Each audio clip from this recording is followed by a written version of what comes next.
Hello there and welcome. It's Psychic Cynthia here, Spiritual Psychic Cynthia Killian. And I'd like to welcome you to today's video from the garden. Yes, that's right, the fairy garden is re-emerging finally.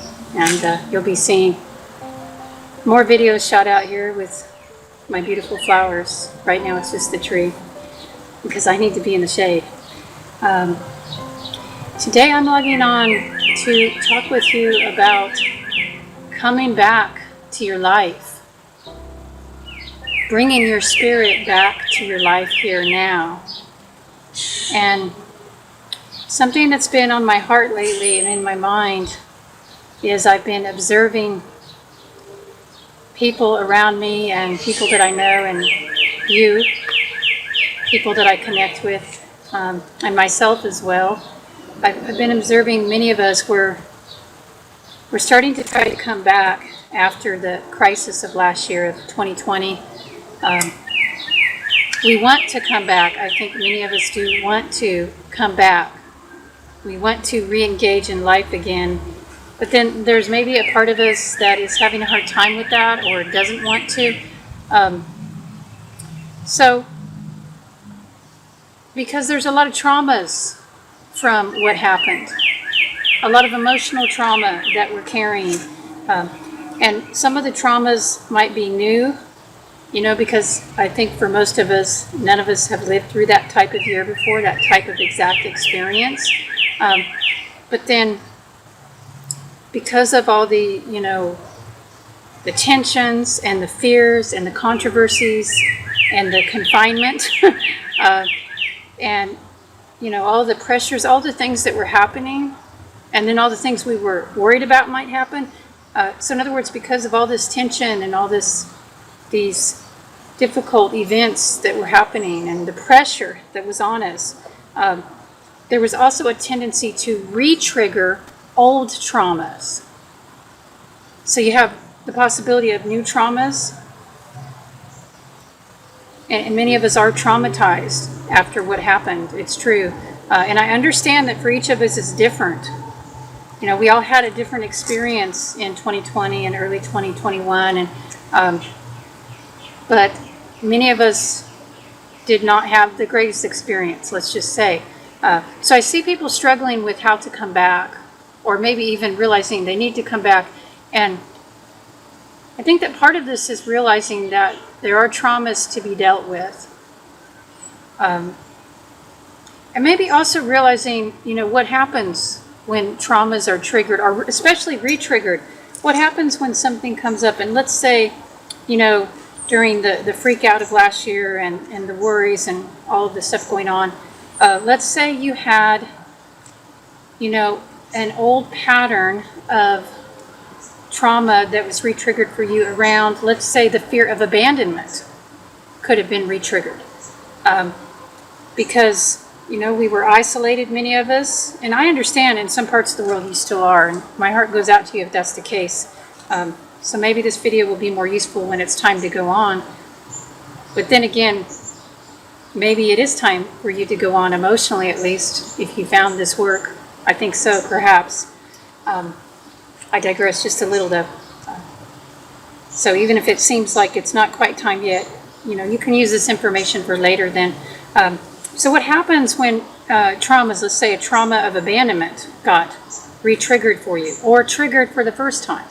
And that could have easily happened last year. Many people are dealing right now with the after effects of the trauma of abandonment that was triggered during the pandemic and the subsequent lockdowns, because when we are confined and isolated and, can't see friends and family, then if we have any kind of pattern of lockdown or any pattern of abandonment, or a pattern of fear of confinement, actually, that can go back to past lives or this life.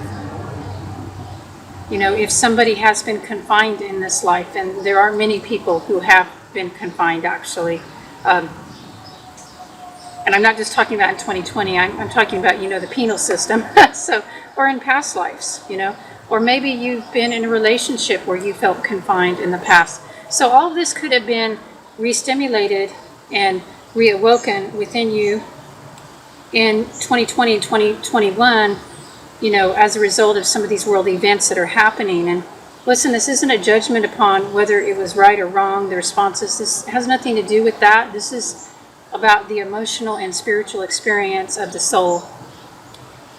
And I'm saying that a lot of us have been dealing with these traumas as a result of what's happening, and maybe we're not dealing with them directly. So what happens though, when a lot of traumas get awoken at once, or let's say it's just very powerful, it's more than you can take.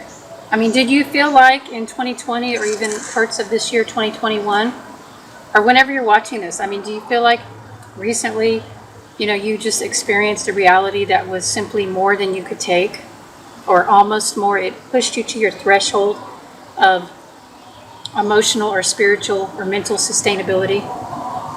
I think for many of us, the answer to that is yes. So what happens is the soul has a built-in coping mechanism to dealing with that, okay?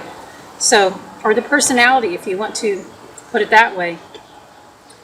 When the physical circumstances become unbearable, especially in an emotional sense, it's not just physical, but when the emotions of it become intolerable, you know, it's like you can't handle it anymore. The soul sort of disattaches a little from the body. It sort of disengages, you know, it lifts up out of it, and you go into survival mode.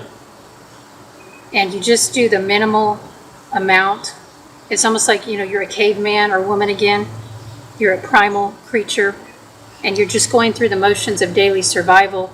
That higher self part, that self-actualized part, is still there and is still connected, but is lesser connected. It just sort of simply, like I said, it disengages a bit for your protection, actually, so that because you're in this, you know, it feels as if you're in this life or death type situation, you know, you need to go into more of a primal mode to keep living.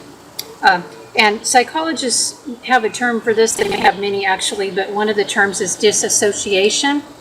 So, you know, you disassociate emotionally and spiritually in some ways from what is happening so that you can just get through it.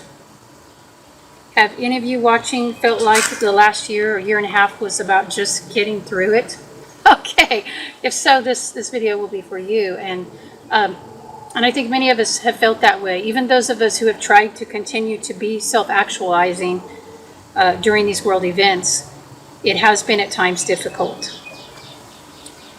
So the important thing here to get, though, that is if you have any part of this is true for you, if it is possible that part of you may have felt the events the last year or year and a half were so painful that perhaps part of you has left. I'm talking about your spirit now, your soul, or could say your mind even.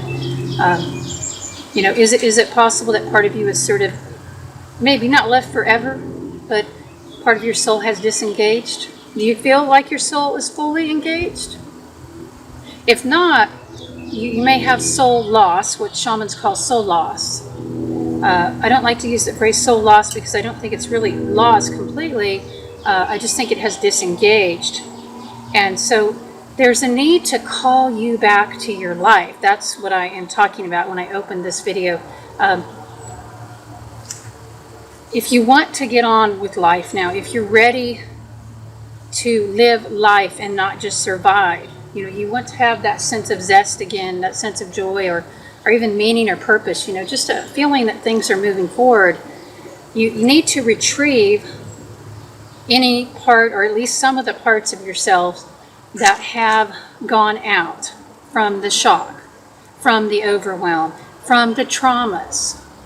And, you know, there are a lot of different ways to do that, but I think right now what I want to focus on here is just that it's important for you to realize, oh, yes, part of me has gone out. I have checked out partially. You know, possibly you may have partially checked out from this reality for a time just so you could just survive.